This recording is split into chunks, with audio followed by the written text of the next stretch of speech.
It can be scary when you think about how much of our so-called personal and confidential information is actually accessible in so many places and by so many different people and organizations.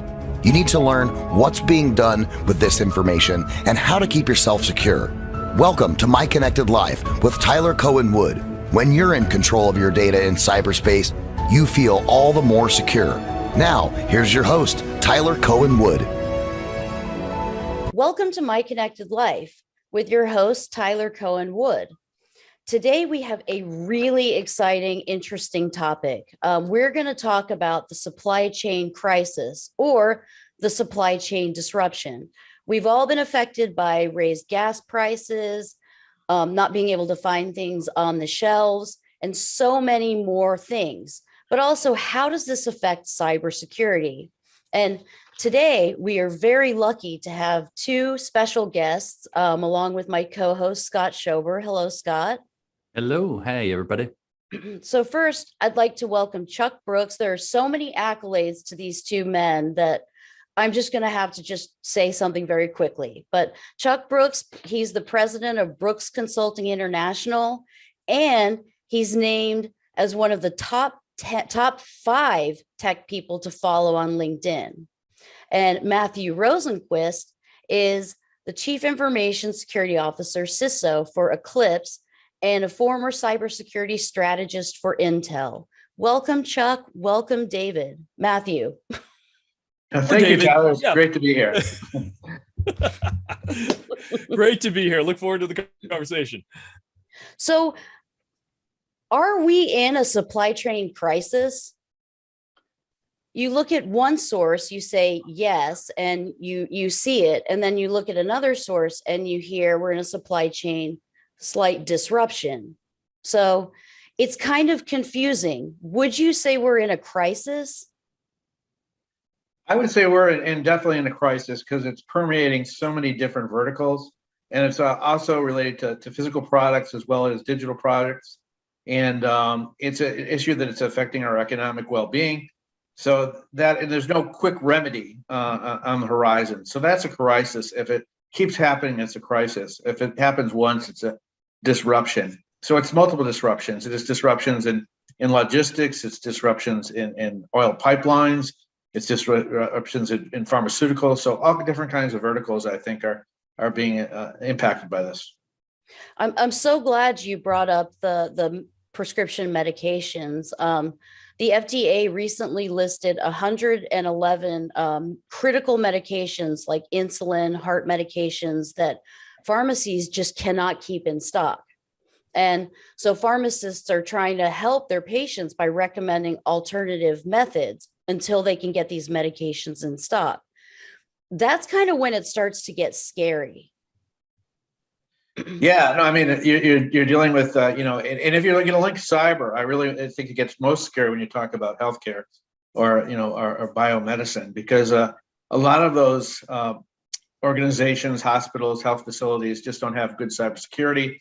They rely on open source, a lot of logistics that could be easily disrupted.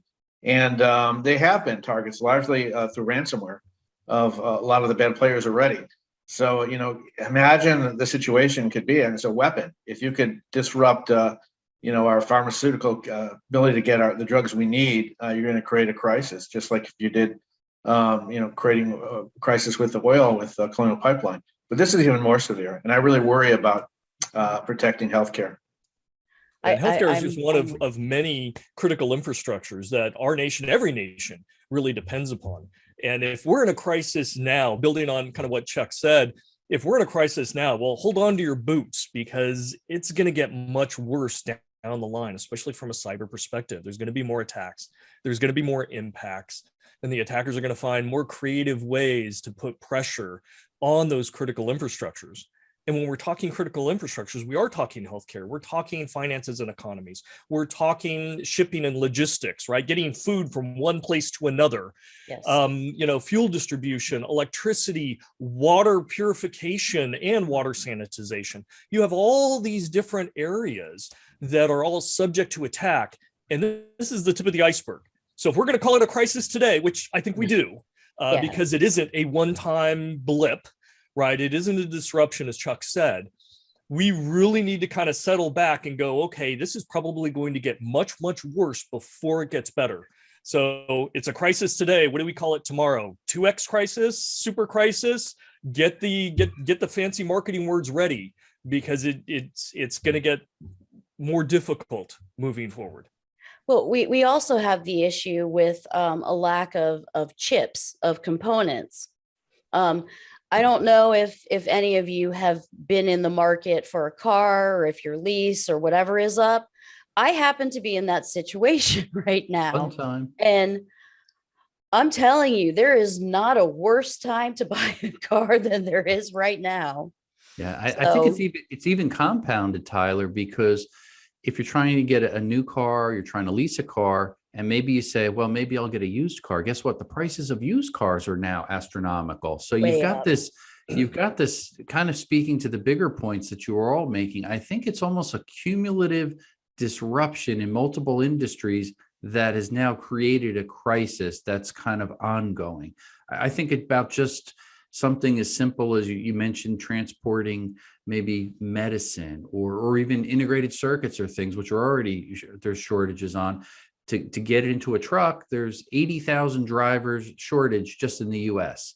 Yes. You've got high gas prices. They're getting record all-time high, and they may get higher before they get lower.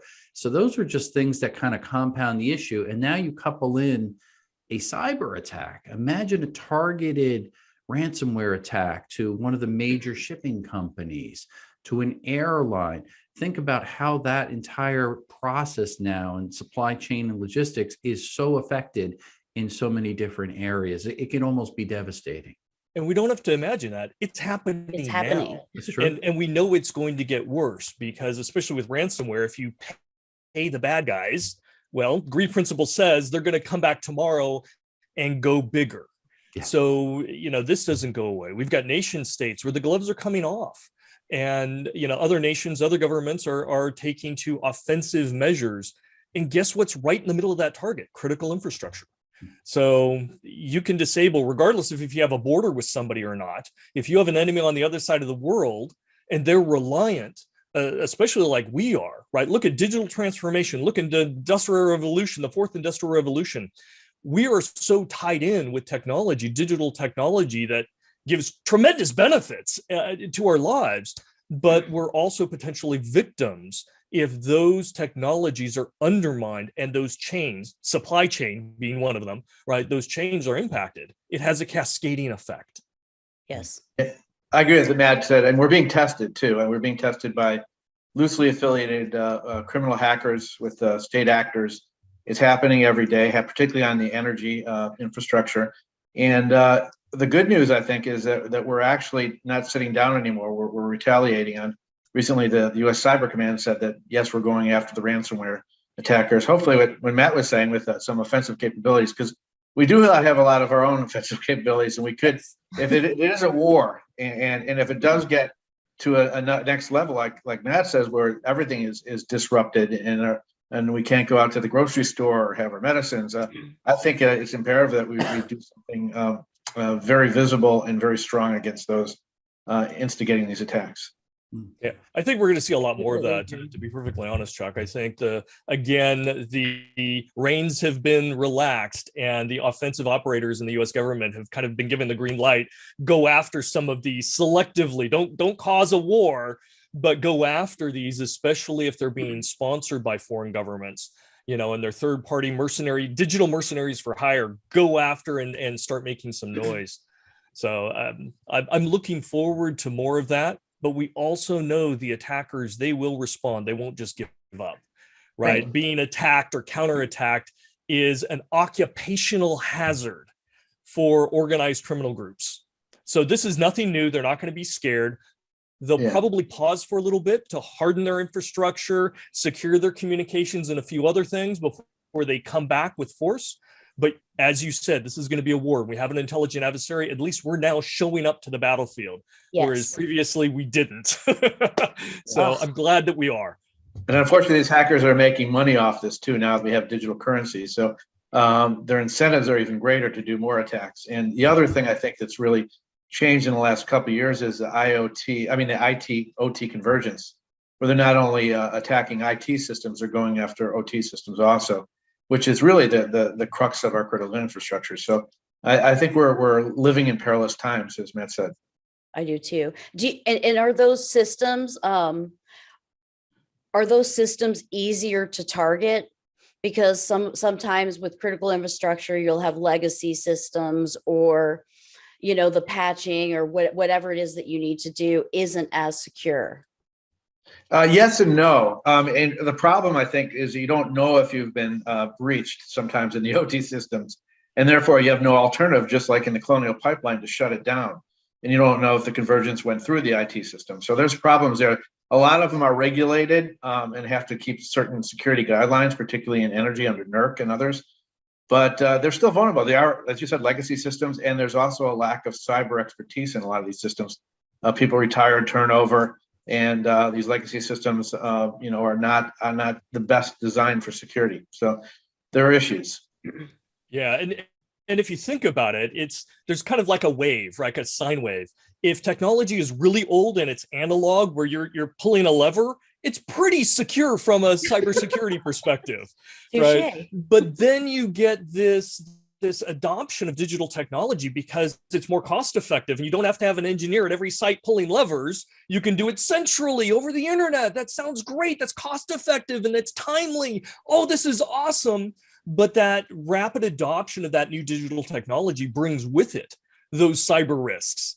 So now not only can you remotely pull those levers, well, a bad guy, if they hack that system, can. And the rush of technology into those environments, right, typically means they weren't properly vetted or tested, or aren't maintained from a cybersecurity standard. So even if they were good going out the door on day 1, day 15, a vulnerability was discovered, as we see every day, right? And if you're not constantly monitoring those, as Chuck said, and then patching them, you're opening up that infrastructure, that critical infrastructure, to attackers from anywhere around the world. So yeah, in some places it can be more secure, but not as cost effective. And as soon as you start embracing digital technology, it will always be accompanied with digital risk as well. Yeah, I mean, that's just how it goes. The more devices you have, the more risk you're going to have. Yeah, absolutely. Curious, any of you, and even Tyler, I'm curious, even your thoughts. Is there any silver lining looking forward? And it's hard to look forward with all these compounded things that we're thinking about. Is there anything that listeners can kind of get a takeaway? What are something that they can do to stay a little bit safer? Their small business, if somebody, in the government or part of critical infrastructure, what are some basic things that they could be doing or should be doing? Any standouts in your mind? Well, I think it starts with risk management for anyone, including individuals or small businesses, especially them, because they're the subject of a lot of the attacks. And they could do the basic things that you would do. You'd first of all have a strategy of what you need to protect, where your assets are. You need to segment them. Do you have multi-factor authentication in place? Are your employees trained? Are your routers and Wi-Fi secure? All those things are the basics. And it doesn't mean you're not going to get breached. There's still a lot of creative ways, particularly through phishing and sophisticated attacks right now that are happening. But at least you make yourself less of a target. And I urge small and medium businesses just to enact the cybersecurity basics, do that risk management. And also, you have to have an incident response capability too, because if you do get hacked, and there's a good chance you will, you need to know how to handle it, who to bring in, where to go, and particularly if your livelihood's depending upon it. Yeah. At a high level, there are two types of victims, right? There are ones who are easy, right? And there are ones that have value. So, the best advice I can give is make sure you're not that easy target among your peers, right? Make sure your security is head and shoulders above everybody else in your sector and so forth. You don't want to be seen as that easy target. And the other thing is, if you have value, you have to protect it. So everything that Chuck is talking about, risk management, know what's valuable to you, your suppliers, your customers, your vendors, upstream and downstream, right? Apply those industry best practices for that you need to protect, right? And it could be your reputation, it could be your product, it could be your infrastructure, right? And then have that long term. This is not something you do once. You need to have that sustaining cybersecurity strategy that encompasses your prediction and your prevention and your detection and your response. And it all feeds back to get more efficient and continually adapt to those intelligent attackers that are also adapting all the time. So don't be afraid, don't be in denial, and just follow some of the common sense that's out there. And all these kinds of tools and advice and so forth, they're out there, and there's experts to help. Yes. Don't hide. Yes. And especially if you're a small business and you have people working from home, you want to make sure that their home environment is as secure and locked down as possible. You don't want all their IoT devices on the same network. As you want to segment it off from your work laptop, your work computer. You don't want to have your personal assistant devices that could be recording information in the same room, or you don't want to let your kids use your work devices either.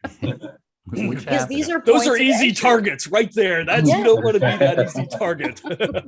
Well, I think it's a good point. Is really a kind of Matt brought up, is getting help. You're not in this alone. It's okay to ask for help, to get a third party to come in. It could be a consultant, it could be another company, because everybody is not a cybersecurity expert, and their IT department may not be able to handle it. I always think about it. Sometimes we're too close to the problem. I remember a couple of years ago, had a penetration test and vulnerability assessment done on our company. And afterwards kind of did a little debriefing, and there were several key things identified. And I sat there and scratched my head and said, how in the world could we have missed this? And they said, well, don't worry, this happens all the time. You're too close to it. You assume things. And that's what a lot of companies, we all are guilty of this. If we own a business, small, big, enterprise level, doesn't matter. We're too close to the problem. So getting that third party independent person to come in and see clearly, identify those vulnerabilities, and then hopefully you could shore them up so you're not that company that becomes the next victim there, I think is really important.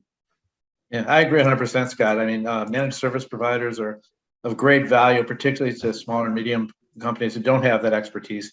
Even if they do, they often lose that expertise in-house. And so it's a cost that they should look at in the long run as being a savings. So I think looking at all the expertise outside, particularly to do penetration testing and set up basic security, it's really, I think, almost essential nowadays. Well, and there's a labor shortage, which also there is that, yes. Yeah. And there's that. Shortages of everything, as we've been talking about. Well, I mean, I look at things and I see unemployment claims for October were 291.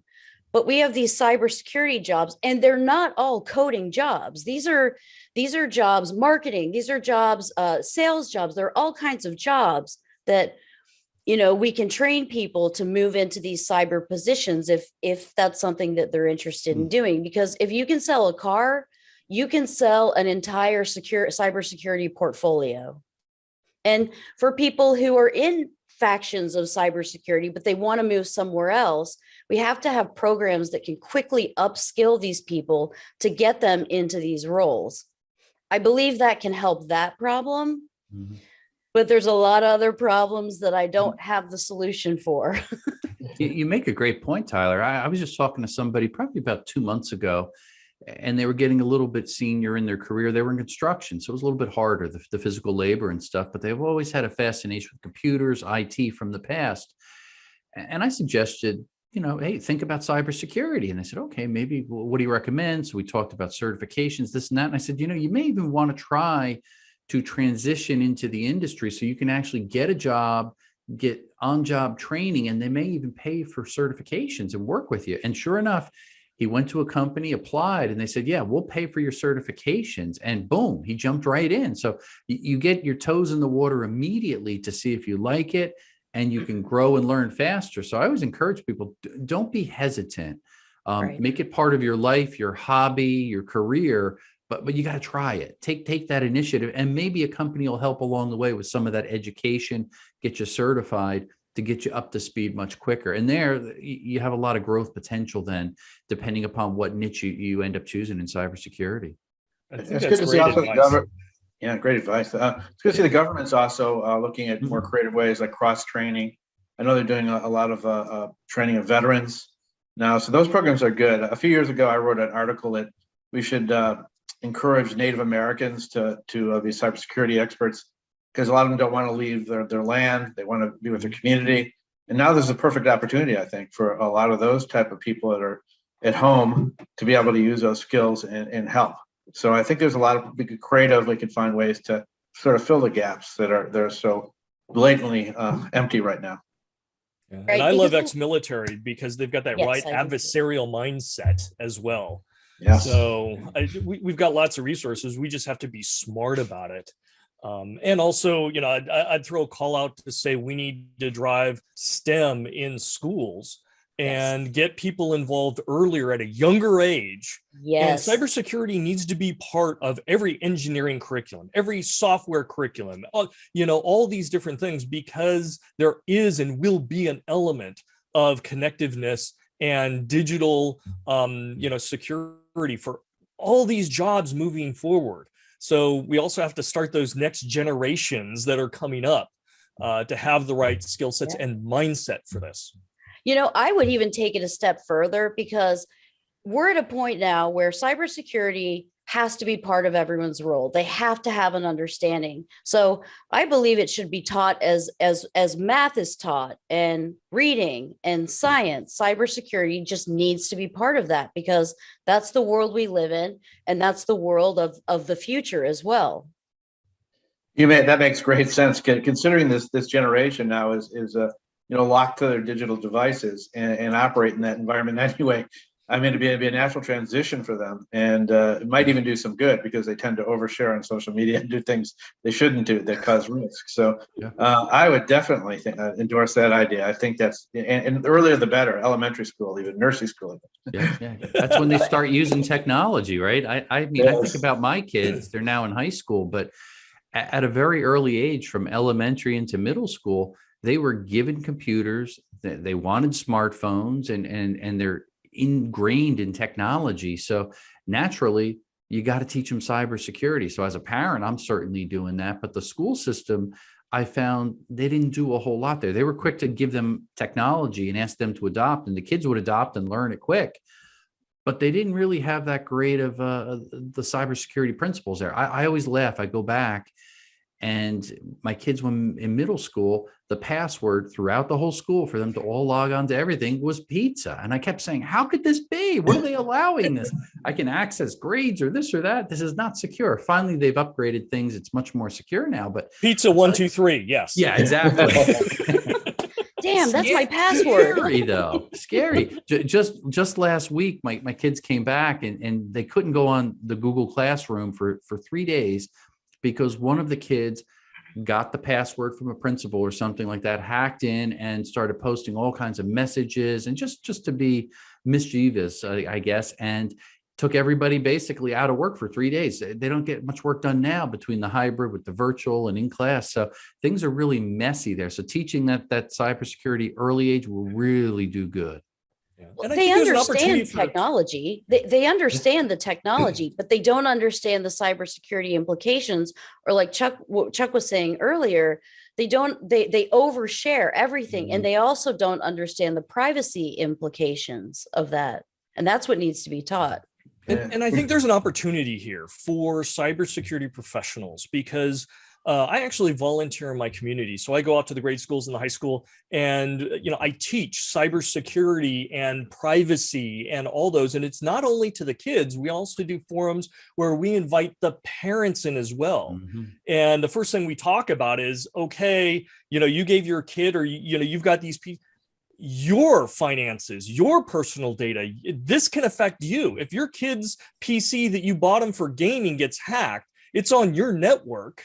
And your other PC that you use to log into your bank may get hacked as well, and you may lose your assets, right? So it's relevant to you. It needs to start with the parents, but it needs to propagate out. And security professionals, we should be volunteering in our communities, because there is a huge issue. And the more we get ahead of this now, the better off there's going to be less issues later that I have to deal with, right, as they join the workforce and become a productive member of society. So it helps all the way around. Yeah. And what Tyler said about privacy is so true, that they don't realize what they're posting might be seen by the college admissions officer or later for their first job. So they're creating a record that could be a very poor when they go to look where they're going to hopefully get in for college or for their first job in employment. Yeah. And they are very trusting. I've noticed a lot of teenagers even that will share passwords between applications and so many things. And I'm sitting there just saying, what are they thinking?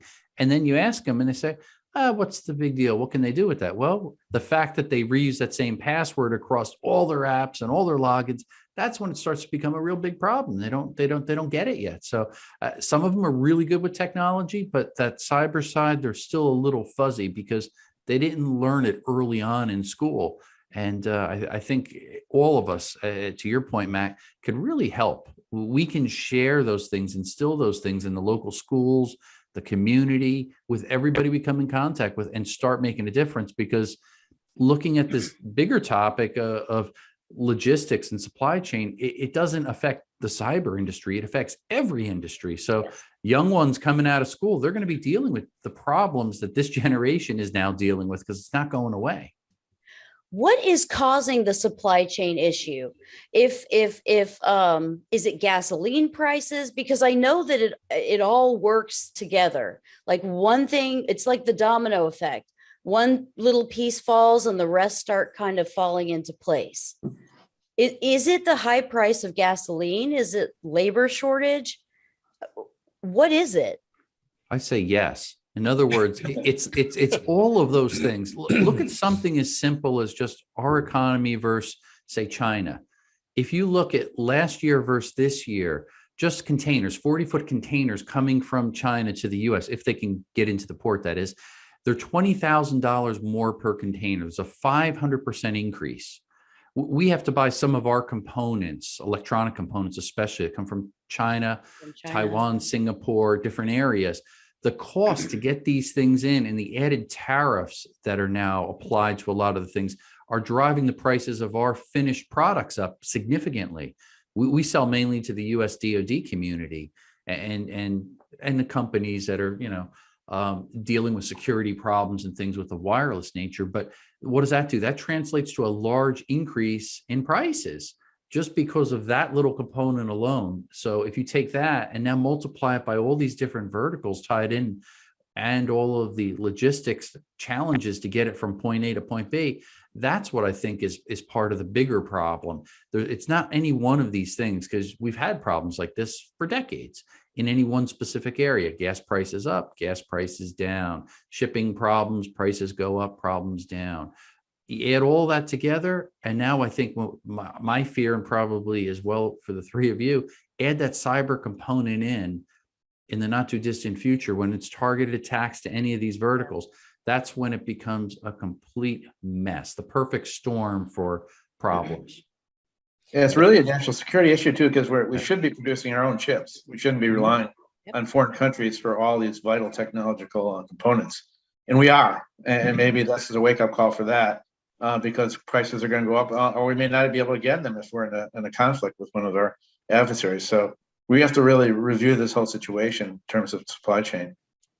This is going to be one for the textbooks, to be perfectly honest, right? And a lot of this, the logistics issues started with COVID. And, you've got a shortage of workers. You can't bring ships into ports. You look at San Diego and there's, 40 something ships sitting out there. It's never happened before, right? We can't get enough workers on the docks to unload the ships, much less process the ships in, and so, okay, great. And even if you do that, now wait a second, we don't have enough truck drivers to actually put it on the roads, right? And so you start getting this snowball effect.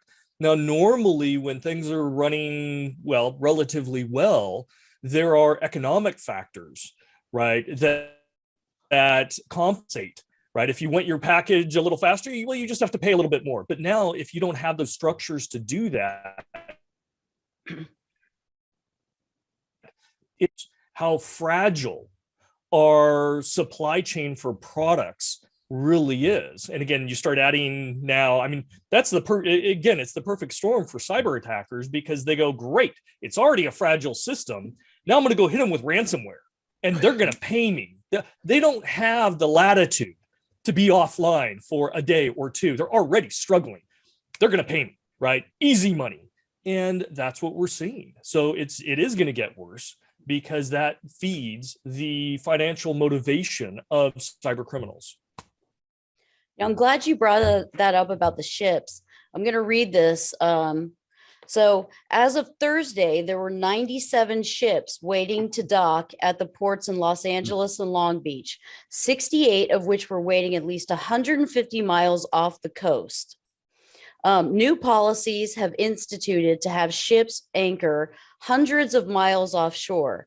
And at the same time, the executive director of the Maryland Port Administration says that, well, we don't have problems, so send those ships here. So now those ships have to find a way to get from California to, I mean, they obviously can find a way, but it's not a very short distance. And expensive too. And it's very expensive. What happens, Tyler, when you have ships out there, nearly 100 ships sitting there waiting and waiting? Somebody that's got to order goods has a choice. They say, I'm going to have to wait months or even longer, or I'm going to start sending things air. So it actually is a disruptor to the way that transportation happens. And in our company, that's happened too. I've had to get some stuff from overseas and had to wait for 3+ months to get it, which should have taken 1 month because it went by cargo. Now I said, instead of spending any money toward anything in the shipping industry, everything's going air. The cost difference may be $2,000 to $8,000 for a particular shipment. That's a big increase in the cost. And who bears that? The end customer. So if that's just happening from a small side, that I see this as a small business owner, imagine very large companies and the effect that that will have, of course, on their bottom line, but expectations and everything else. And for some of that, for some things, you can just switch to air, right? Yeah. Microprocessors, yes, you can ship them via air because they're not big. But what about for cars? What about for refrigerators? You're not going to put that on because it's going to double the price, right? So now you've got this impact to the economy, and we're seeing it, inflation, right? Things are costing more because the supply chain is costing, because of the delays, because of the waste in the system. Those ships offshore are still burning oil, right? They still have to pay their crew. They're not getting paid for their shipments. So there's still overhead that's accruing for that. And now you've got, especially for large consumer goods, that you can't put on a plane. It just financially doesn't make sense. And what about a car? You're not going to put a car on a plane to fly it over. It doesn't work. So there are limited options, which again constrict and twist the options of what we have. Oh, that's a great point. That's a really good point. Don't buy a car right now. Yeah, Tyler. Buy a bike instead. I know. It's like, I think I want to just get the car that I've been leasing because it's easier. It's in your hands. And I know it has components. And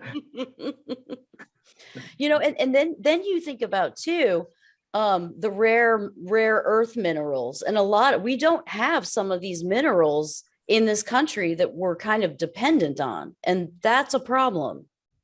And we had a lot of them in Afghanistan, unfortunately. Yes. And Africa, and Russia. Yeah, titanium out of Russia. Sure. Yes. Yeah. Gosh.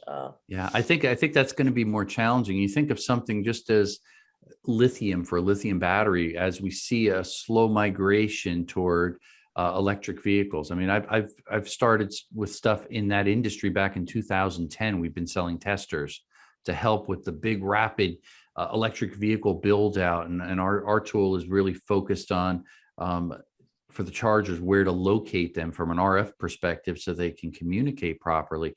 We've seen probably 100-fold increase just in purchases of our tool because of the EV build out. And what does it represent? 1% of the cars out there, if that. So wait to see what's going to happen soon. But yet an electric vehicle has got so much more electronics in it. engine control units, so on and so forth. You look Yeah. at the contrast, old cars versus new cars. What's going to happen with all these shortages in logistics? It's again going to pause that industry from jumping out there. It's going to have long-term effects, I think, that are going to take years for certain industries, I think, to catch up or get back to where they were, if they ever can. Do you think that there's something that could be done now, that a few little tweaks that would help the situation? There certainly is, in the sense that, think of who is probably hedging their bets. The very large corporations. Imagine if I'm just going to pick on Apple for a moment, and you're building X number of millions, if not billions of phones.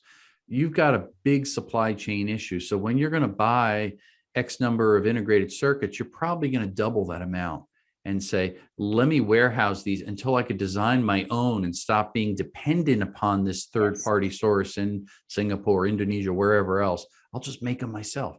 That's what's starting to happen. Now, that's going to cause disruptions a year to 2 years down the line in the world of integrated circuits, I think. So shortages now will have long-term changes to the whole supply chain down the road. And I'm seeing that clearly. I'm getting quotes on a lot of things. The other day, it was 77 weeks for one critical component in one of our units. 77 weeks. How long is my that? customer. What's that? That's a long time. That's well over a year. We're talking about, I have to put orders in now to get delivery in Q1 of 2023. I have government customers handing me orders now for budgetary reasons that they need to get their stuff delivered early next year. How do I meet that demand? I can't. You have to pay that up front too when you make those. Yeah, purchases? a lot of it I have to pay it up front, and then I pay it at the back end with added tariffs and other mysterious premiums and things. So it starts to affect the pricing structure of many companies. And I think that's a huge concern going forward, because I think all of these things play back to what inflation. It's going to affect inflation one way or another, whether we like it, I think. And that's the price to pay as these. It already has. Yeah. It already has. I mean, I don't know if you notice, but food prices are ridiculous. Crazy. It's insane. Highest jump in inflation for November, highest in 20 years, I believe. Yeah. But I do see a silver lining, though, right? And you don't see many of those, but because of all of this, I think we're going to see more innovation. We're already seeing it. So you had mentioned lithium for batteries. You know, Tesla and other companies are already looking and researching and implementing other materials instead of lithium, because again, there could be a shortage. Countries could throttle the availability, and demand is going up. So they're looking to jump ahead. We look at the rare earth metals, especially in semiconductor industry. Yes. Right. We're seeing Intel and so forth. They're moving away from some rare earth metals and conflict materials, right?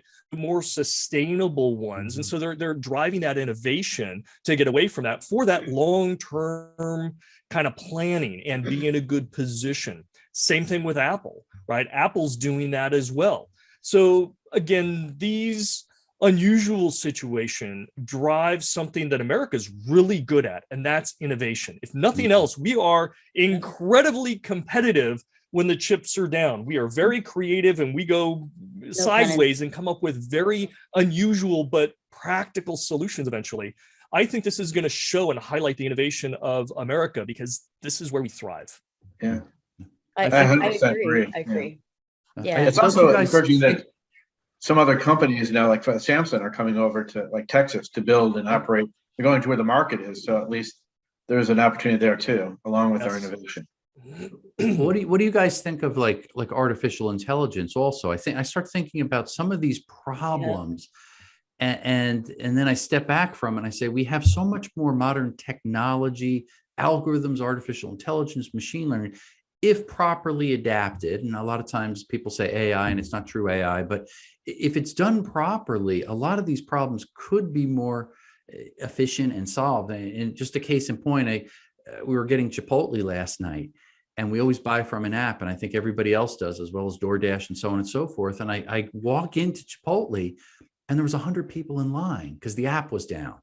And I'm sitting there going, this is crazy. And they couldn't handle it. They couldn't handle it. And the people just kept coming and coming. And you could see the sweat pouring down their face, and they're trying to move things out the door. And I said, here's a perfect example. They're not prepared to handle this influx just because a simple app is down. It's amazing. But those type of things, I think we're starting to see, where our dependence on technology, it's good when it works, but man, when it doesn't work, it causes such problems that have this reciprocal effect across the board. We're so dependent on technology, and that is a trend that will continue. We will continue to be dependent on technology and become more and more and more and more reliant. And, that's just sort of the trend. That's how things are, because these things there are benefits to them, and they do make our lives easier. And, to Matt's point, I really do think that, this country and the world, it's innovation. And, look at with COVID, there was more innovation in the healthcare sector during that time period than I think there's ever been. So I do think there is hope. And some of that's being done with these new technologies. Artificial intelligence was used for drug discovery to find different kinds of remedies. It's now being used more and more for manufacturing to lower costs. So, technology is a tool, and it definitely has some positive effects. And I think artificial intelligence, machine learning, whatever you want to call it right now, is certainly going to be a help level the playing field, at least to make it while we're under this inflationary pressure. So it is positive, and it also will enhance innovation. Yeah, I'm a big fan of AI, especially machine learning, deep learning. But as Chuck, as you said, it's a tool, and it can be used for wonderful, incredible things, right? To serve mankind. It can also be used by the bad guys, right, as an equally powerful tool to target and victimize and take advantage of situations. So we just need to understand, with all great innovation and technology, as we rush to embrace it, no matter how powerful it is, there is an equitable amount of risk and potential danger as we integrate and rely upon digital information and data and systems. So we just need to go at it and approach it, understanding that, not being only looking at the shine of things, but looking at both sides so that we can manage those risks in a proactive way, so we can embrace the benefits without being victimized by the technology that we love. Wow, that was very well said. I love technology. I just want it to be trustworthy. That's all I want. I do too. I have this weird goal. I have this weird love-hate relationship with it. Like, I love it, but I hate it at the same time. So it's just this conflicting thing that's always in my mind, because I know the potential risks that are associated with everything. And you're right. Any new invention could be used for good, or it could be used for bad. And I mean, that's just kind of the way that it is. I mean, like, look at AI. Hackers and hacking groups are now using AI to parse through social media to help better target, and for many other things. So I don't know. Sometimes I feel like it's like a Star Trek, and we have to be the good guys here and go by the prime directive, and the other guys don't have to do that. And the hacking groups, they talk to each other. They actually communicate. That is something that we in business, we do not do well. We do a terrible job at collaborating and really having lessons learned to really help each other. And there's reasons for that, and I understand that, but I think we need to have a lot more of that. Yeah, particularly in research and development. And I think, DHS is trying to push that, but, and so is DARPA and other places, DOD. But we really need to come together and to develop this ingenuity and innovation that Matt was speaking about, because we're as we said earlier, at a crisis point for supply chain, but not just supply chain, with other threats too. Yes. It's something that we really need to get better at. And it's something that we are in control of. Nobody's stopping us for communicating and collaborating. We are tripping over our own feet. And Yes. yet the bad guys are doing it, and they're becoming more powerful and more agile because of it. If we want to at least keep parity with the attackers out there, we have to do that better. We have to communicate. We have to collaborate. It's crazy. I know this is kind of a little off topic, but I started my career kind of in digital forensics, and I went from a private company to DoD Cybercrime Center, and it was a really big retail case I had been working at with IBM. And when you're doing these cases, you just memorize the IP addresses, you memorize everything about it. And I happened to switch jobs, right after that case, and I started a new case. And just because those numbers were still in my head, I just put them in, and you're not going to believe what I found.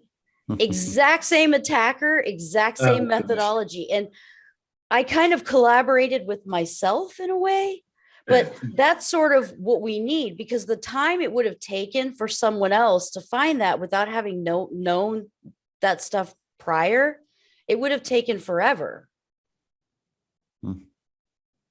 You're right. That's a resource that should be shared. And we're talking about supply chain. I mean, that also is an avenue, for hackers. I mean, it started, years ago. I mean, Target was fairly recent too, where third-party vendors are being used because they're weak links, and you don't know who's in your supply chain. So naturally, they go to where the low-hanging fruit is, and supply chain for hackers has been part of that ecosystem of low-hanging fruit.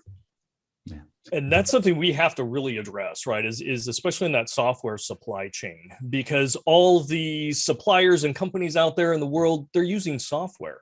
And so when we saw SolarWinds, that was a wake-up moment. And the security professionals for decades were saying, hey, this is going to be a problem. And people were kicking the can, down the road. And all of a sudden when SolarWinds hit, well, wait a second, this is a problem. And luckily there wasn't severe damage that the attacker wanted to do. But if they wanted to, they could have crippled our critical infrastructure. They absolutely could have. They were able to gain those rights and access. And it, probably fortunate for us, they were just looking to gather information instead of actually doing harm and burning environments down. But if it were a different attacker, right, something really, really bad would have happened.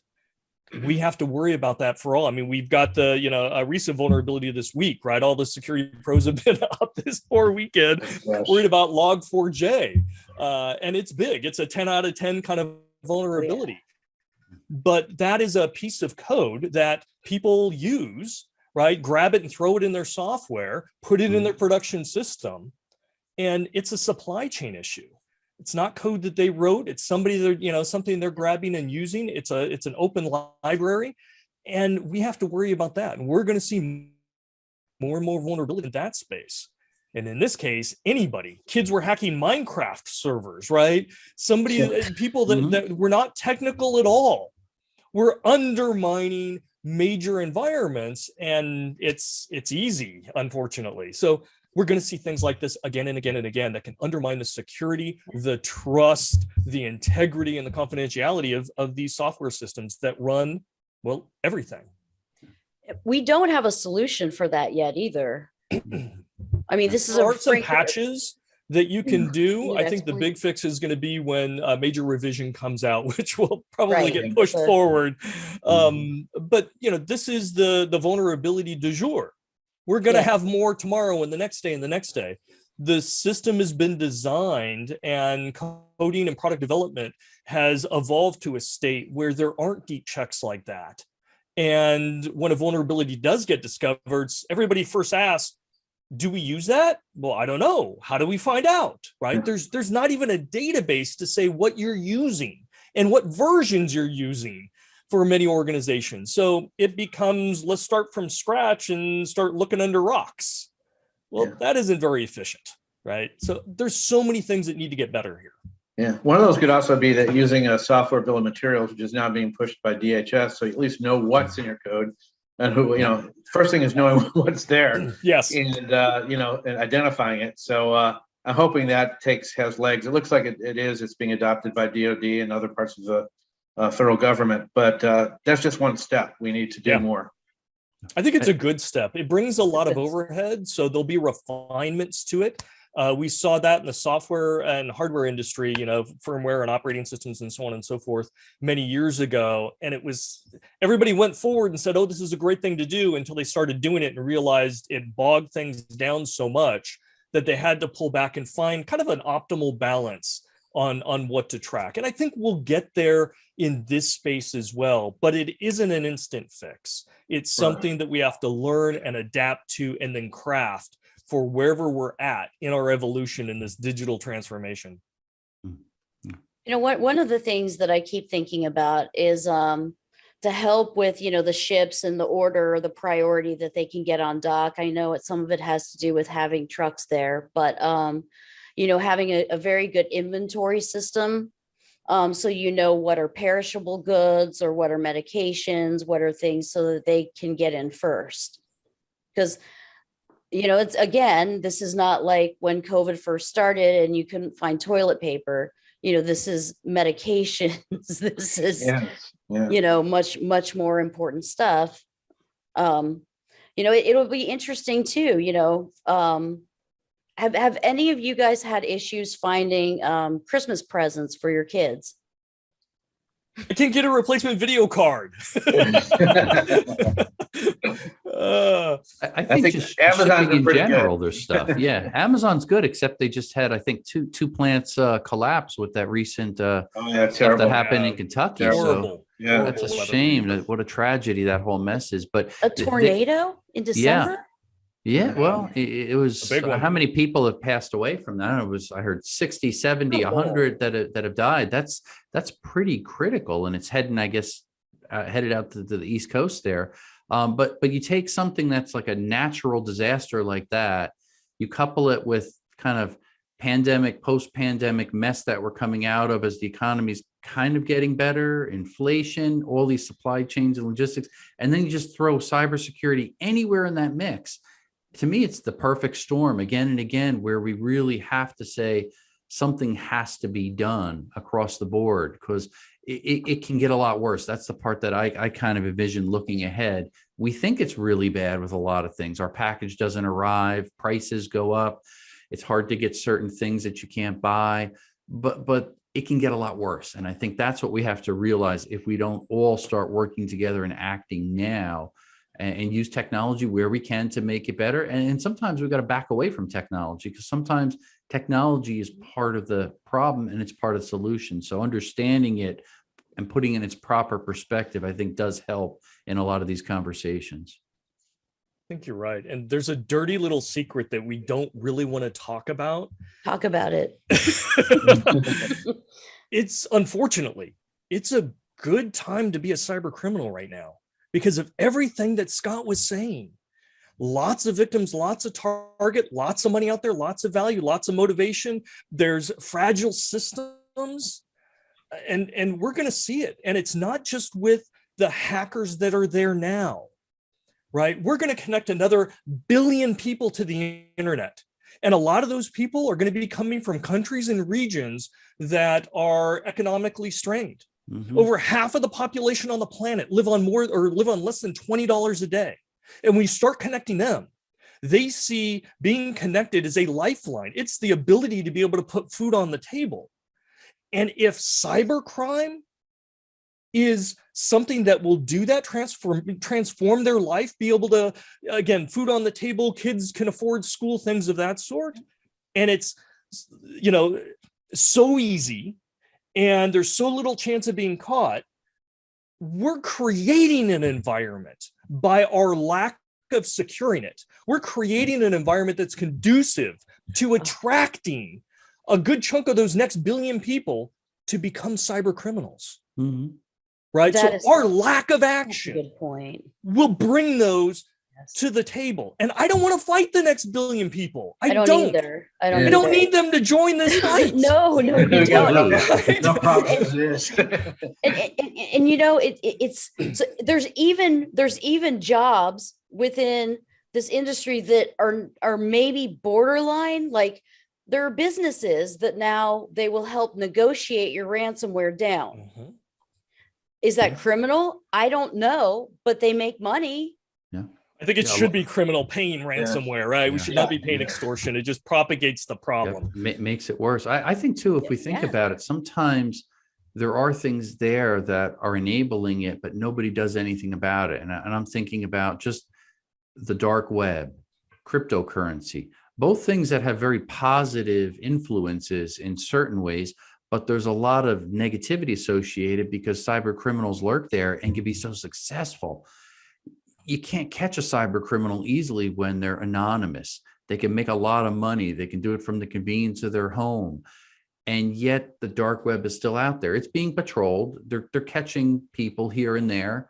The amount of money and resources to do that is astronomical, though. Yes. And the time that's spent there, instead of doing good things, sometimes you look at it and say, what in the world is going on in this world? And then how they can hide behind a lot of the cryptocurrency. And again, stay anonymous. It's difficult. So sometimes these good technologies, when they come out, when they're used improperly, as we talked about before, those become kind of almost like an enabler for it to get worse and worse and worse. And it's hard to fix it because that's part of the problem. Well, I'm a big fan of cryptocurrency. So, and it's the same thing for AI, right? If cyber criminals are using AI, do we say AI is bad and let's just shut it all down? No, it doesn't make sense. Same thing with cryptocurrency or quantum or anything that we want to talk about, right? I mean, cyber criminals are using cloud. Do we shut down cloud? No. Cyber, or criminals in general have blossomed since the introduction of the internet. Right? Cybercrime is worth more than the entire illicit drug trade around the world. Do we shut down the internet? No. Right? These are all powerful tools. We need to find ways to use them right and be able to govern them and control them. And for any new technology, there's always that gap. There's always that window of opportunity. Bad guys go into it first and they get to run rampant until law enforcement, until regulations, until governments can start to respond. And I remember years ago talking with law enforcement. And they said, oh, we hate Bitcoin. We hate cryptocurrency. It's just criminals that use it. No, it's not just criminals that use it. And I said, eventually, you're going to love it. And they're like, no, it's pseudo-anonymous. We hate it. You know what? A lot of the law enforcement I work with now love it. Because when you go after an organized crime, group, if they're using paper or they're using something else, you will never know their red ledger. You may bust them on a single crime. You got a bucket of money. You've got a car full of drugs. That's all they're going to get them on. Whereas if they're using cryptocurrency and you can identify what their account is, you can now track every transaction they've ever made. Right. You know exactly. Right. And they're like, wow, we were never able to do that. That turns a $10,000 bust into a $20 million bust. We like this now. And you don't, from professional, police agencies, you don't hear them saying we hate cryptocurrency anymore. They want the bad guys to use it so that they have that full catalog, right? So again, as the tools and the tactics evolve in law enforcement regulation, now that powerful tool that the bad guys were using, the good guys get to use it too. So again, a lot of it's timing. It's also resources and investment, and hopefully we're investing in local and state law enforcement capabilities and in forensics and from the national security point of the intelligence communities, because there really is a global war out there, particularly with the dark web and stealing our tools from NSA and other things. So, it's a wild, wild west is what it is. And we really need to hunker down. Yeah. And to that point, Chuck, especially have a law enforcement work together and sharing those best practices and tools and knowledge and information about threat actors and everything, and then pushing that up from the local to the federal agencies as well. That has to happen. And I know CISA is working on that. I know FBI has been working in the background for a long time in regards to that. We got to get better, but I love to see what they're already doing in that space. I just want to move faster. Yes. I know we're running low on time, so I just have two more questions. One, so companies, if you're a healthcare provider and you get hit with ransomware and you didn't have proper protective measures or an incident response policy, are we going to start seeing companies having sort of a stash of cryptocurrency waiting just in case they have to pay a ransom? Well, they have been paying.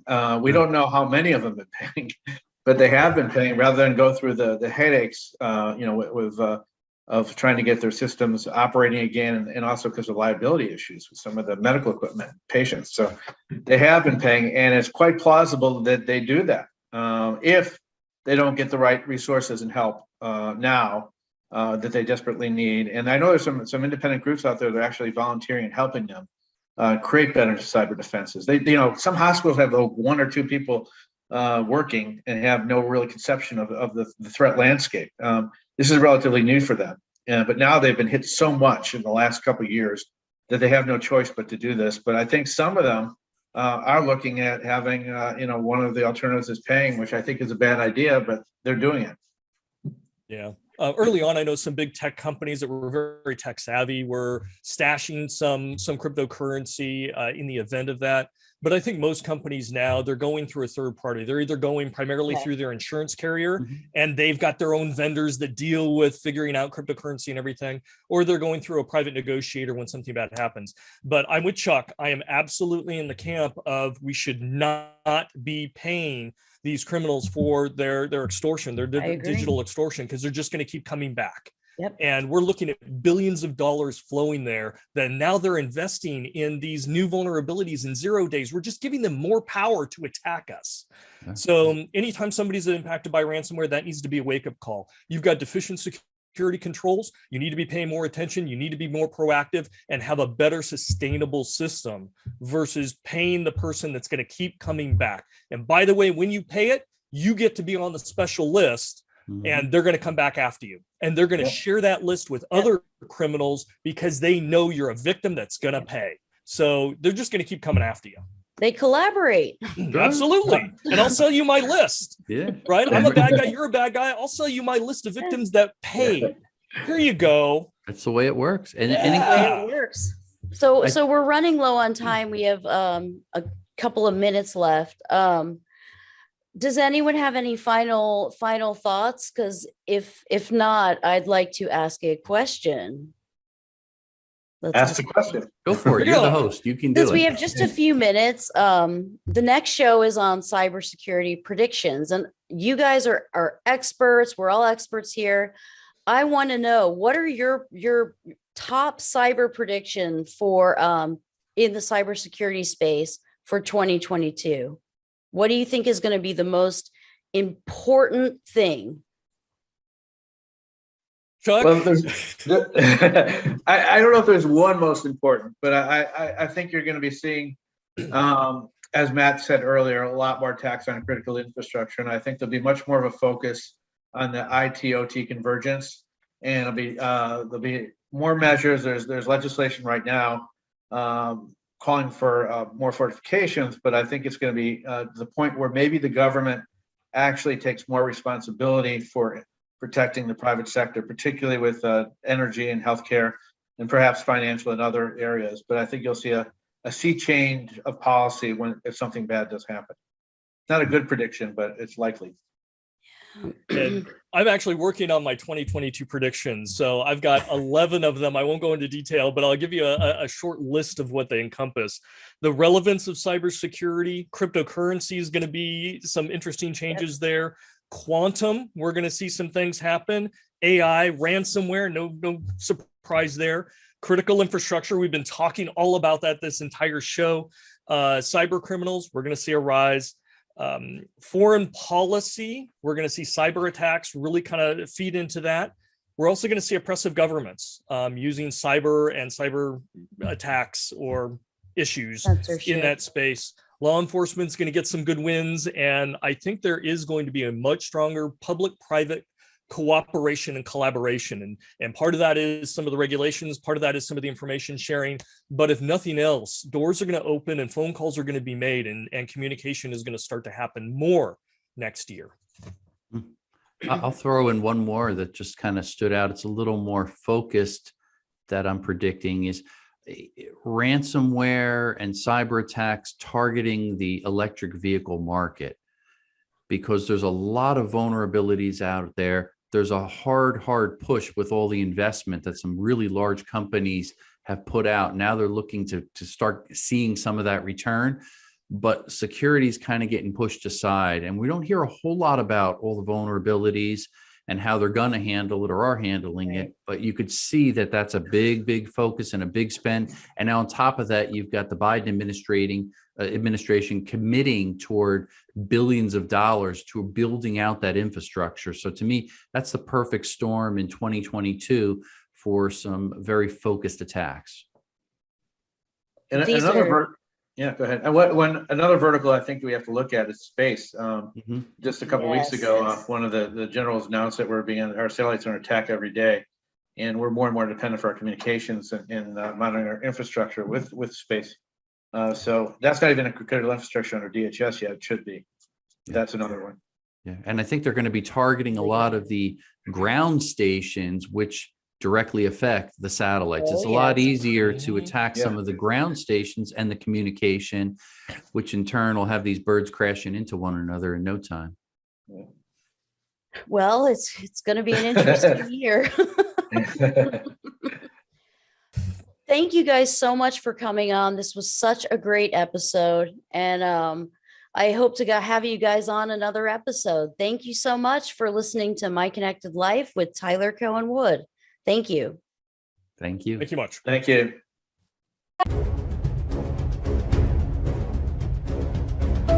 Thank you for tuning in this week to My Connected Life. We have much more for you next Wednesday morning at 11 a.m. Eastern Time, 8 a.m. Pacific on the Voice America Variety Channel. Until our next show, be careful with your data and your life.